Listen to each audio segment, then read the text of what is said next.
Olá pessoal, então estou aqui de volta para a segunda exposição do texto de Edgar Morin, Saber Ver, do livro Para Sair do Século XX, para nossa reflexão aqui no Marginalia e com os colegas e também orientando os alunos interessados nesta temática. Então, nós paramos na nossa última exposição sobre a questão da miséria informacional. Edgar Morin destaca no texto, para relembrar rapidamente, 3 aspectos responsáveis, digamos assim, por esta miséria informacional. Um é a pseudo-informação, que é, na realidade, a mentira como verdade, eu diria a fake news moderna. Morin já em 1981 antecipa a fake news.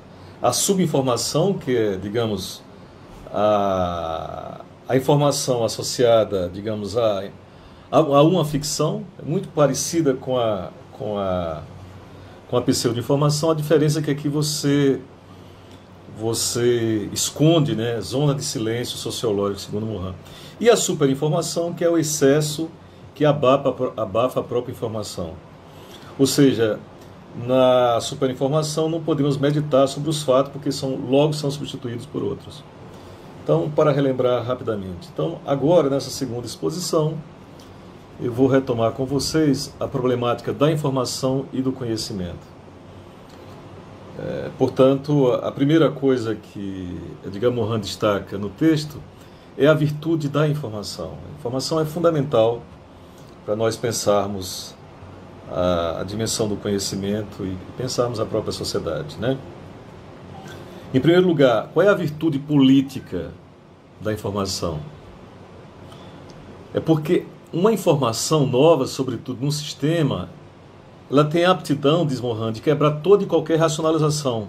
Quer dizer, uma informação nova num sistema pode transformar, pode inclusive destruir o sistema coerente antes estabelecido. Portanto, a virtude da informação para Morin é aquela de ter uma aptidão, digamos, nata, né, para destruir a racionalização de um sistema. E ao destruir, obviamente, esse sistema racionalizado, quer dizer, fechado, a sua grande virtude é criar uma racionalidade nova. Portanto, um novo sistema que integra a informação. Então, repetindo, a aptidão da informação é destruir a racionalização, quer dizer, trazer uma informação nova para o sistema fechado, ou um sistema coerente de ideias que pretende começar a encerrar-se em si mesmo. E construir uma racionalidade nova, portanto, um sistema novo de informação, portanto, em tese, mais aberto a novas informações. Resumindo, em Morin, portanto, diz ele, a informação é o antídoto para a tendência natural do fechamento da ideologia. Olha como é interessante essa ideia. Quer dizer, por isso que os sistemas ideológicos em geral têm uma obsessão tremenda, né, sistemas políticos, de controle da informação.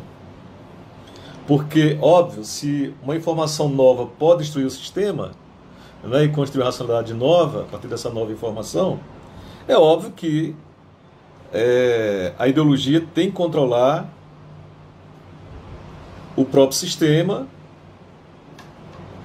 e, portanto, esse sistema se caracteriza, obviamente, por ser um sistema de ideias que pode controlar, rejeitar ou acolher a informação. É assim que funciona a tendência natural, digamos assim,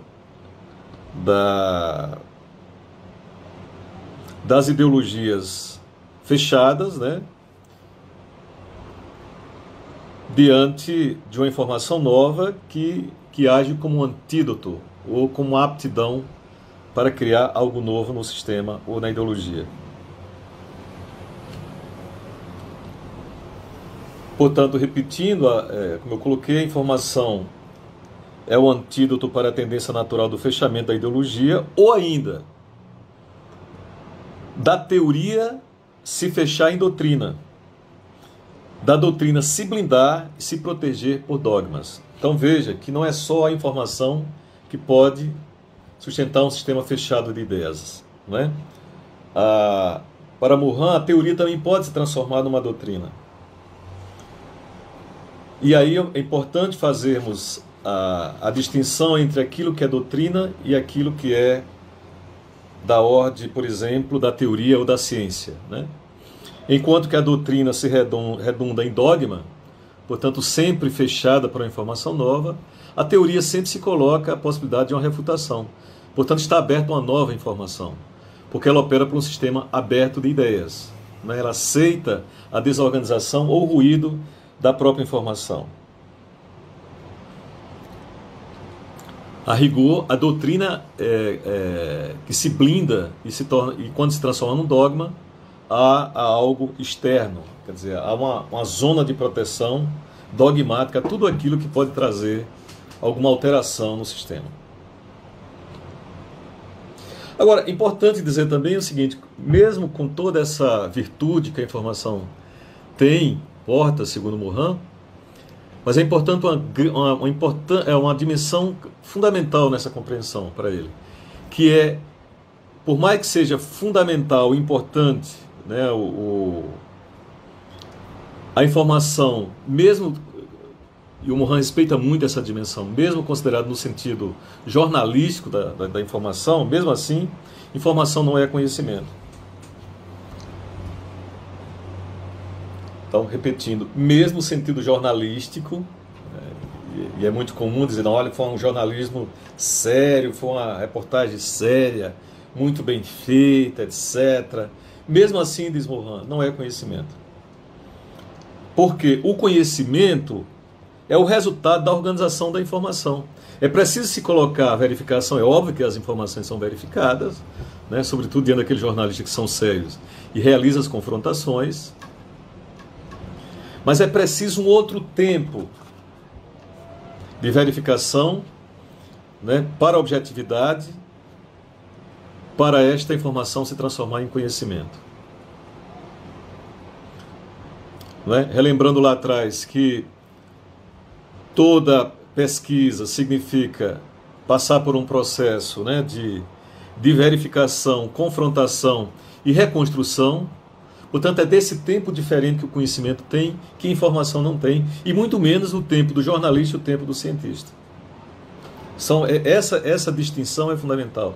É obviamente que sem informação não se faz conhecimento. É com a informação que temos, né, que vamos fazer a reconstrução e a verificação de dados e fazermos a seleção e objetivar esta informação numa outra coisa, que é a análise dos dados, portanto em conhecimento, que depois, entrando na cultura, se transforma também em informação novamente. Ora, qual é a dificuldade civilizatória, portanto, diante do fenômeno da informação? Diz Mohan. É que na atualidade nós temos excesso de informação e insuficiência de organização desta informação. Logo, carência de conhecimento. Né? Quer dizer, se temos, na atualidade, excesso de informação e, portanto, insuficiência de organização dessa informação, nós vivenciamos, diante, portanto, dessa miséria informacional, uma carência de conhecimento. Qual é a consequência civilizatória? Diz Mohan, uma crise do pensamento, na medida em que pouco se exercita as atividades que devem comportar o pensamento. São 4 atividades que Edgar Morin destaca indispensáveis para o exercício do pensamento. O primeiro é a distinção, quer dizer, a capacidade que eu tenho de distinguir objetos e meios.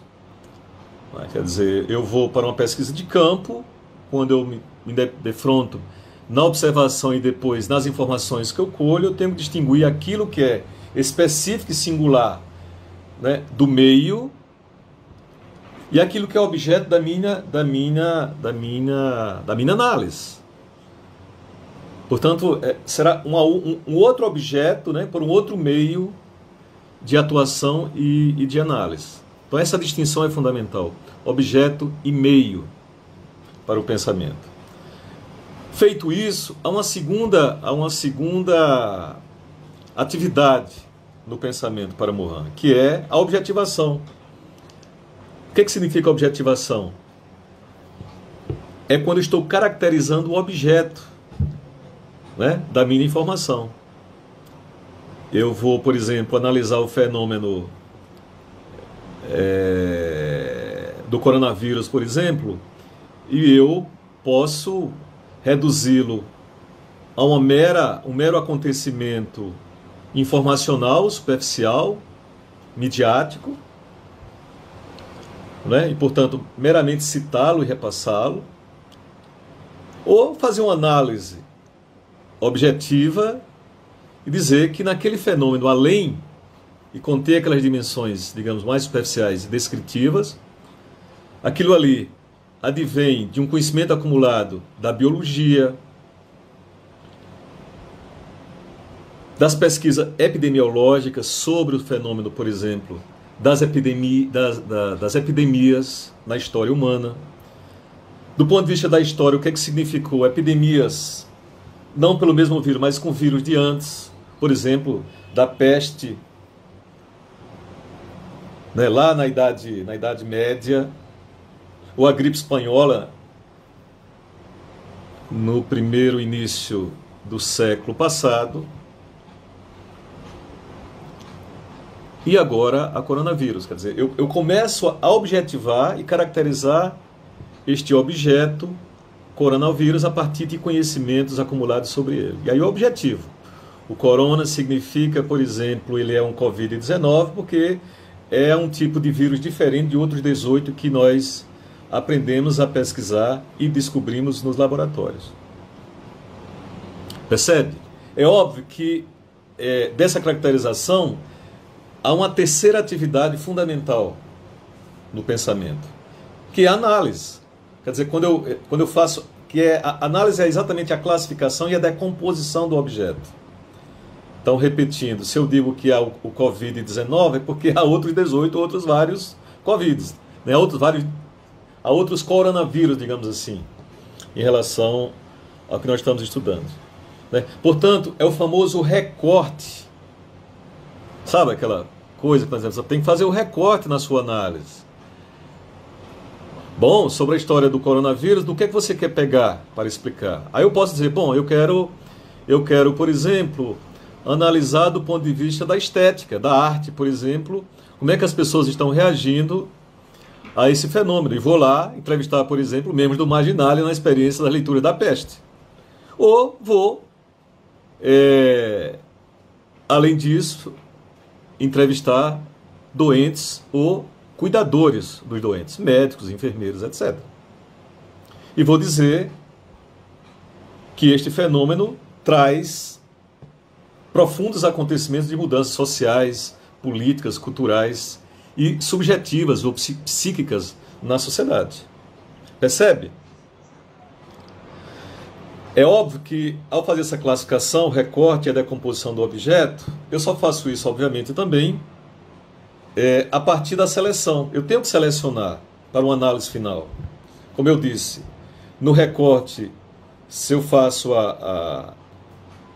digamos, 2, 3 aspectos que eu quero destacar, é óbvio que também ali eu vou selecionar neste acontecimento, né, neste objeto, aqueles dados com os quais eu posso dialogar mais sobre a estética, não é? E, por exemplo, epidemia na história ou no próprio acontecimento contemporâneo do coronavírus no século XXI, em Natal, por exemplo, ou na internet, etc. Ou especificamente em um grupo de pesquisa de uma determinada universidade, né? No caso particular, o Marginalia, que é da Universidade Federal do Rio Grande do Norte. Portanto, ao fazer essa seleção, eu estou extraindo aí os caracteres, digamos, julgados essenciais do objeto, para os meus interesses, os meus objetivos de pesquisa. Ora, mas além disso, dessas 4 atividades fundamentais para o pensamento, diz Edgar Morin, é necessário também fazermos uma grande diferença entre comunicação, informação, conhecimento e compreensão. Esta é a outra passagem da minha exposição que eu pediria, digamos assim, um pouco de serendipidade, né, para nós exercitarmos aqui. Em primeiro lugar, Morin diz que a questão da comunicação é um problema de civilização. Quer dizer, o desafio da comunicação humana é um desafio civilizatório. E, portanto, não adianta só saber o que a mídia faz de nós, a expressão do Morin, mas o que fazemos, por exemplo, da mídia. Como é que usamos isso? Quer dizer, mais do que compreender a manipulação que os meios, né, os mídias em geral fazem quando produzem a miséria informacional, mais importante do que isso é estudar a relação, por exemplo, da mídia com os nossos imaginários, por exemplo. Pensemos agora o que é que significa nesse excesso de informação ou em pseudo-informações sobre o coronavírus. Qual é o imaginário, por exemplo, do medo diante, por exemplo, do coronavírus? Mobiliza, por exemplo, reservas, eu acho, civilizatórias lá de trás, como, por exemplo, o imaginário da peste ou das grandes mortandades coletivas, né, na sociedade. Como foi, por exemplo, a peste negra na sociedade ou a gripe espanhola. E é nesse sentido que a complexidade da comunicação para Morin enfrenta o problema ético da compreensão. Portanto, toda vez, diz Morin, que falamos que estamos na sociedade da informação, na sociedade da comunicação, na sociedade do conhecimento, diz Morin, refuto tudo isso, porque estamos em sociedade da informação, da comunicação e do conhecimento. Não vamos fazer mais essa separação, digamos, muito comum nas análises de alguns estudiosos. O que interessa fundamentalmente é fazer essa diferença entre comunicação, informação, conhecimento e compreensão. O conhecimento, definindo primeiramente, né, é aquilo que nós já acabamos de definir. É aquilo que permite situar a informação, quer dizer, contextualizá-la e globalizá-la, isto é, inseri-la num conjunto mais geral, por exemplo, da sociedade.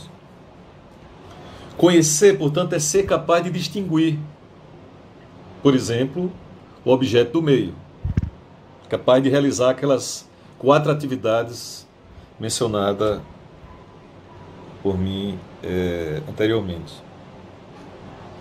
Agora, obviamente que, além de distinguir, o fundamental é ter a capacidade, que depois de distinguir, relacioná-los.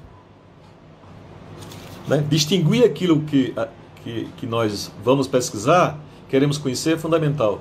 Mas mais importante também ainda é que, ao distinguir, é como nós processamos a relação ou as religações entre aquilo que a gente distinguiu.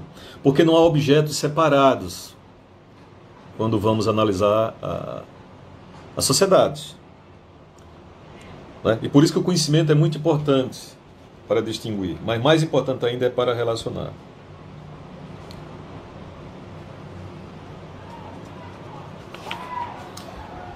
Bom, é importante dizer que, além dessa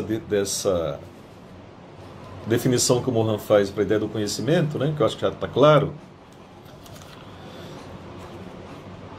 é que não tem como pensar a comunicação, ou antes, aliás, a informação, sem 2 características fundamentais. Se qualquer teoria da comunicação, isso é básico, eu estou aqui chovendo no molhado, mas às vezes é importante repetir o óbvio, né? É que a informação, ela sempre comporta 2 aspectos fundamentais.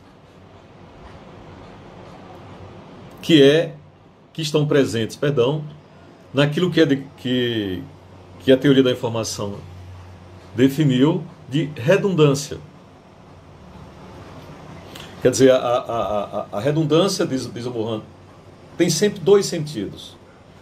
Um é que a informação pode escrever-se no que já é conhecido, portanto, no que já está organizado. Se não, digamos, a gente chega uma informação nova para nós e aí a sociedade não o reorganiza, né, e não insere nesse sistema já contido na sociedade, e aquilo vira uma mera desordem. Vamos pensar, por exemplo, as passagens que nós tivemos do telefone, né, cinema, rádio, televisão, telégrafo antes, internet, etc. Né? Telefone celular, por exemplo. Então isso são sistemas, são informações novas, né? São redundâncias, mas que o sistema consegue se organizar. E há um segundo sentido na palavra redundância da informação. É de que para termos certeza que a informação vai ser efetiva, é preciso repeti-la, é preciso confirmá-la, né? Por isso que nós pegamos, por exemplo, informações sobre as pessoas, pedimos o perfil, telefone, por exemplo. Vamos relembrar aqui, e hoje eu desafio a quem conseguir de cor citar 10 números decorados assim de pessoas depois das agendas digitais, né? Muito difícil. Mas mesmo assim você tem sempre que repetir quando você quer passar um WhatsApp para alguém ou não quer ligar. Esta é uma redundância. Por que eu tenho toda vez de repetir a numeração da rua, a numeração do telefone, não é? O endereço, por exemplo. Não é verdade? Quer dizer, essa informação é fundamental. Essa redundância, ela é fundamental. É como se disséssemos que é óbvio que isso é uma informação fraca, diz Mohan. Ela é tão fraca quanto, por exemplo, sabemos que todos os dias o sol nasce, né, numa determinada hora, embora tenha mudança de horas a depender do hemisfério. Bom, dito isso sobre a dimensão dos dois sentidos da redundância, passemos então ao fenômeno da compreensão. Mohan diz que a compreensão é um tipo de conhecimento que necessita de uma relação subjetiva com o outro. Essa relação subjetiva com o outro ele chama de simpatia, uns chamam de empatia, o que é muitas vezes nessa simpatia ou empatia favorecido, diz Mohan, talvez pela projeção e pela identificação com este outro. Mohan gosta muito de dar o exemplo em relação à compreensão, quando ele faz a diferença entre a compreensão e a explicação.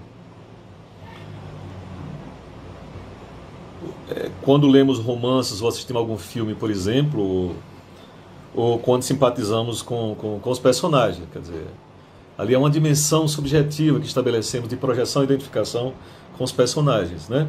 Pensa, por exemplo, nos personagens míticos, imaginários da nossa infância, quer seja nas cartilhas, quer seja nos livros infanto-juvenis, não é?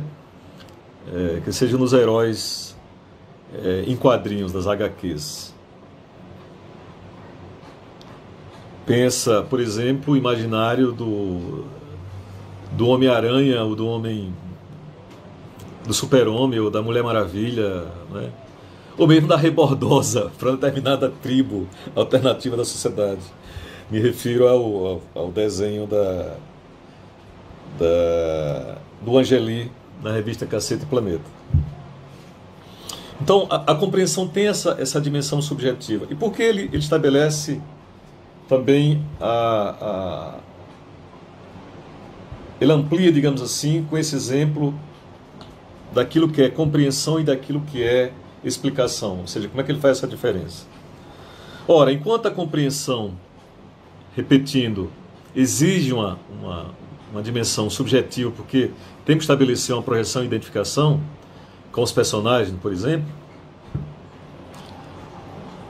a explicação caracteriza por uma objetividade, portanto, por uma causalidade determinada. O exemplo que ele também adora dar é, por exemplo, diante do choro. Como nós reagimos diante do choro.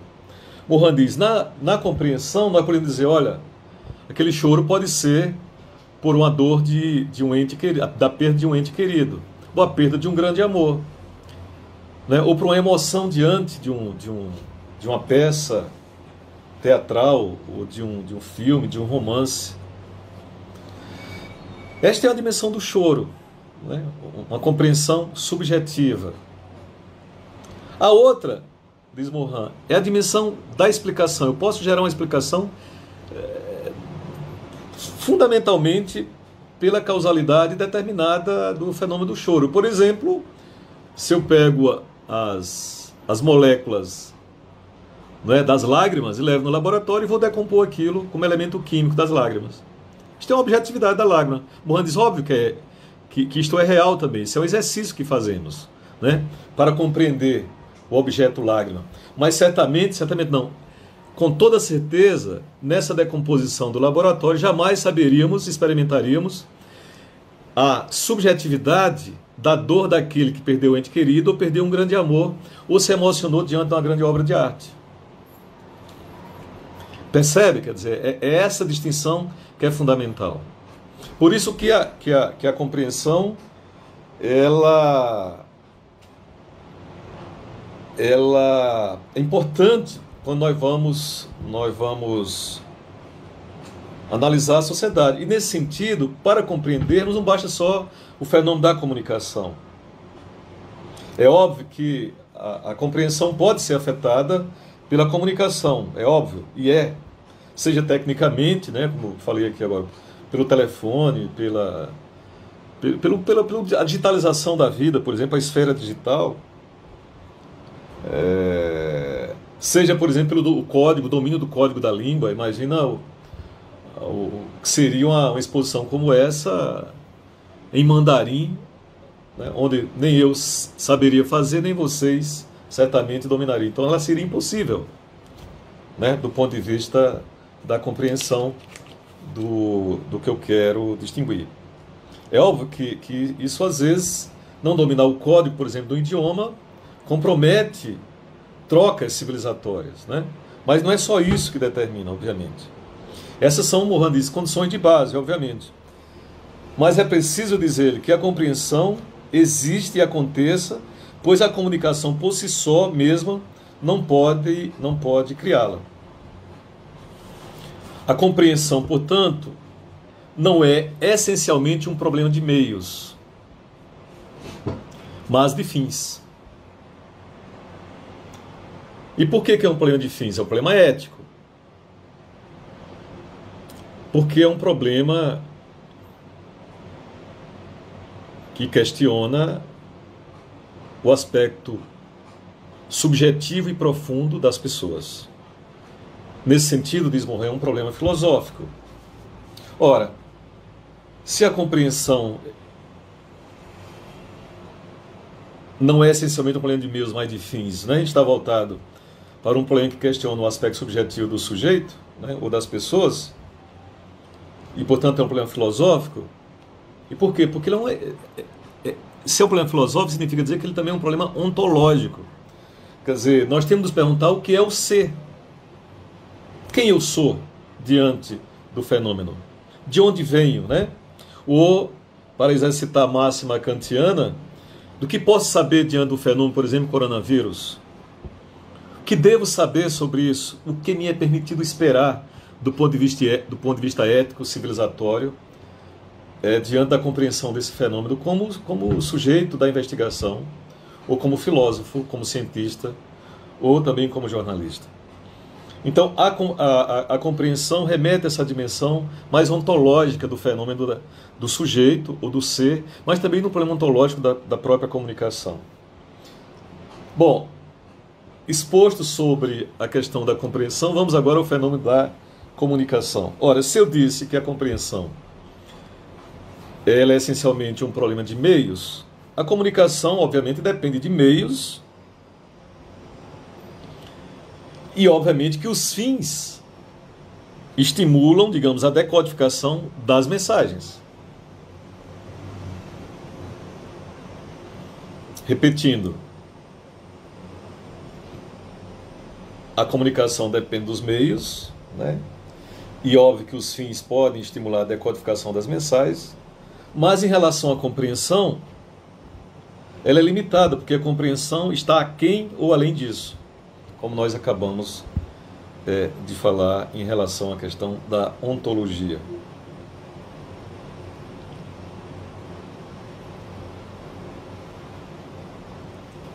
Mas é óbvio que a comunicação, diz Mohan, ela pode vir pela compaixão, por exemplo.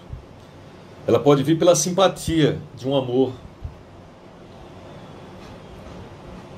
Né? Na comunicação também, assim como na compreensão, existe ou estão presentes as dimensões do afeto. Né? Para citar Mohan textualmente, portanto, diante do fenômeno da comunicação, diz ele, fala-se muito em comunicação e na hegemonia da mídia em nossa época. Trata-se de uma concepção que não compreende bem o fenômeno e isola o papel dos meios de comunicação, dando a estes uma autonomia exacerbada. É um clichê que atravessou o século XX e, apesar dos esforços de pesquisa, ainda não foi dissipado. Portanto, esta é, digamos, a orientação, digamos, ou a reflexão fundamental de Mohan nesse texto, que é nós, para compreendermos o problema da informação ou da comunicação no sentido mais amplo, é preciso que relacionemos comunicação, não é? Informação e conhecimento e a dimensão da compreensão. Eu vou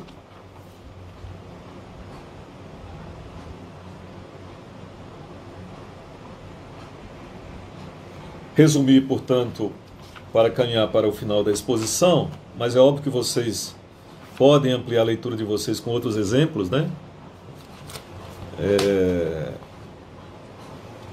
Diante de outras passagens do texto que eu estou aqui resumindo. Por exemplo, o que é que significou a ideia de um sistema fechado ou de uma informação totalitária diante dos regimes do leste europeu, ou dos regimes comunistas, ou os regimes socialistas, e também para todas as ditaduras capitalistas no século XX. Né? Isso é um exercício muito importante. O resumo que Mohan diz, portanto, não é só uma informação governamental, é sobretudo uma informação governamental totalitária. Este é o digamos,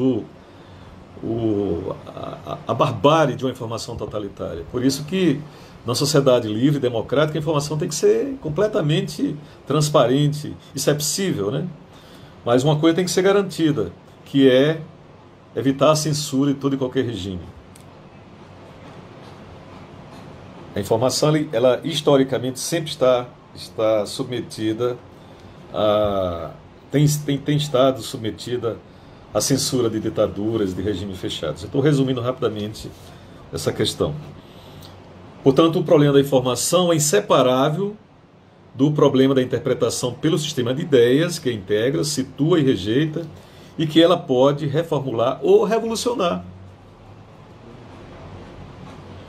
O problema está na página 57 do texto. O problema da informação, portanto, obriga-nos a remontar aquém e além da verificação das informações. Mergulha-nos nos problemas complexos da estrutura mental, das crenças, das ideologias, da confiança e das desconfianças diante dos fenômenos informacionais ou outro que se apresente diante de nós, dos problemas da organização dos mídias e da organização da própria sociedade. Desta maneira, diz Morin, assim poderemos começar a compreender o que quer dizer a palavra complexidade, por exemplo. Isto é outra informação fundamental para a gente concluir a exposição. É não poder, por exemplo, isolar totalmente um fenômeno para compreendê-lo. É religá-lo às suas articulações naturais. É esta complexidade do problema da informação. Não se pode absolutamente isolá-la do problema, por exemplo, do espírito humano. Fundamental, diz Morin. E não esquecer, por favor, a distinguibilidade e não separabilidade dos fenômenos diante dos problemas. Isso, no primeiro momento, diz Morin, parece assustar, mas é o único caminho para compreender os processos civilizatórios, né? Quer dizer, há distinguibilidades, não separabilidades dos problemas civilizatórios. Então, diante de um problema civilizatório que o planeta passa agora, né?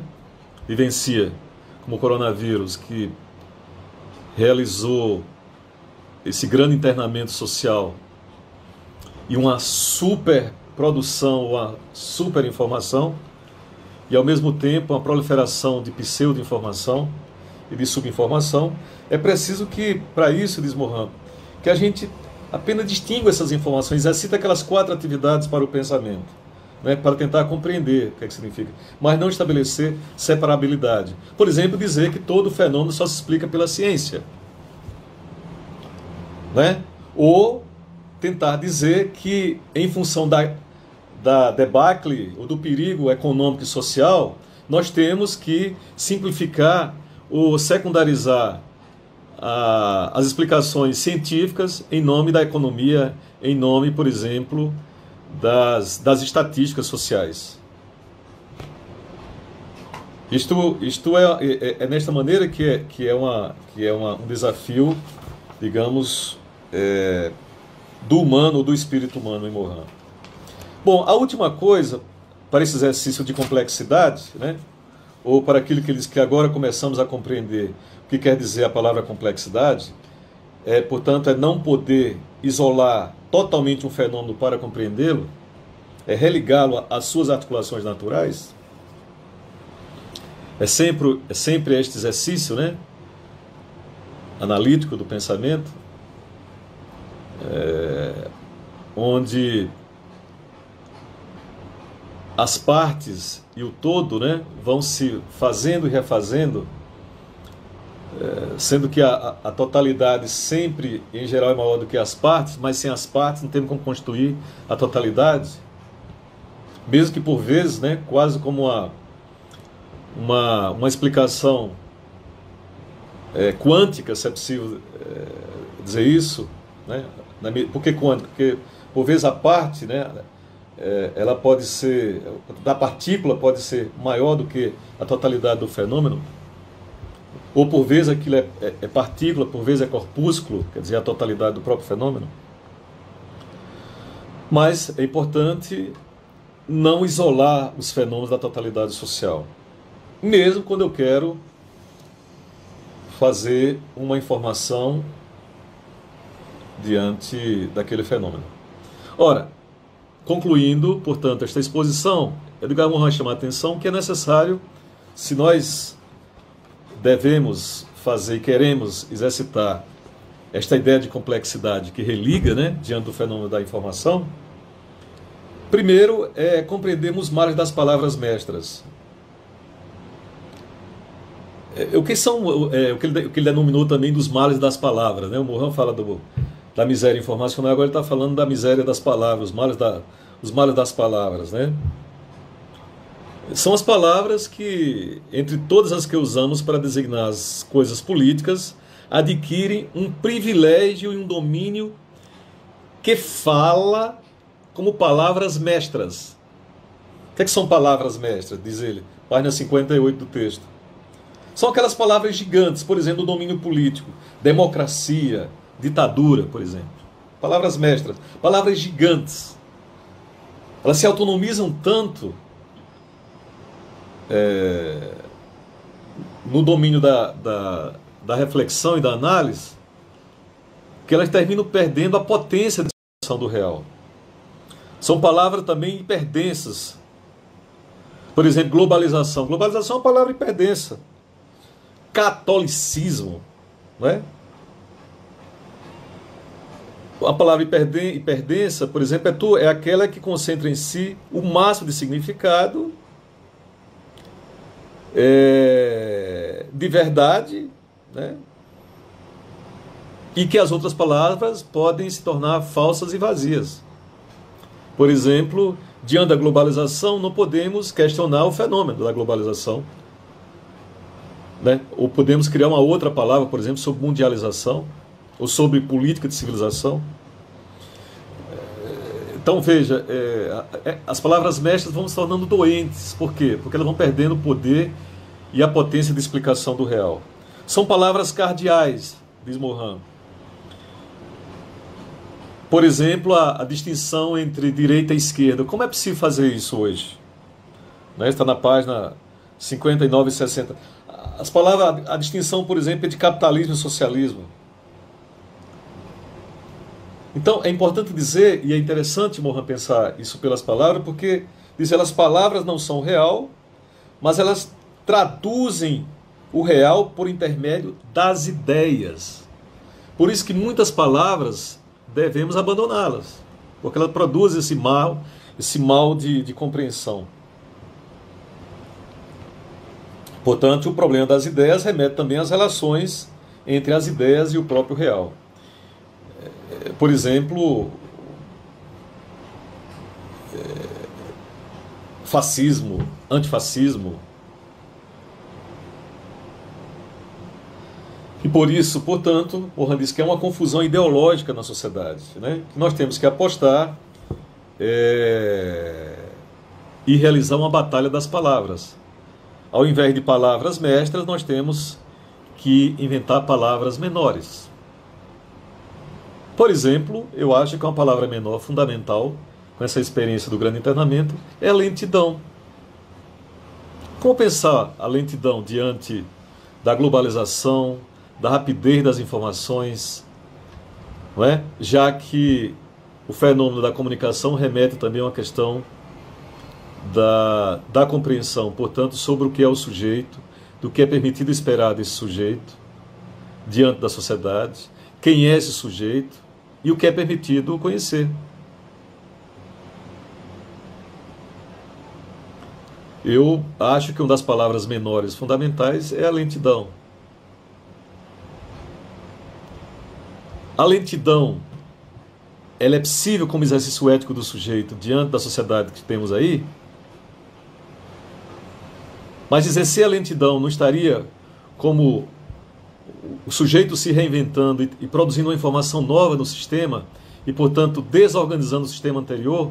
Esta é a esperança ética que talvez essa experiência do grande internamento do coronavírus nos possibilite. Portanto, essa confusão ideológica que as ideias e as palavras nos colocam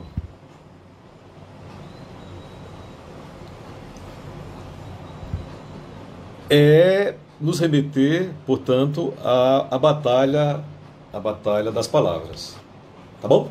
Então, eu fico por aqui. Espero que tenha conseguido expressar aquilo que o Edgar Morin apresentou no seu texto, mas obviamente que é sempre uma leitura parcial e pontual, e vocês obviamente têm várias outras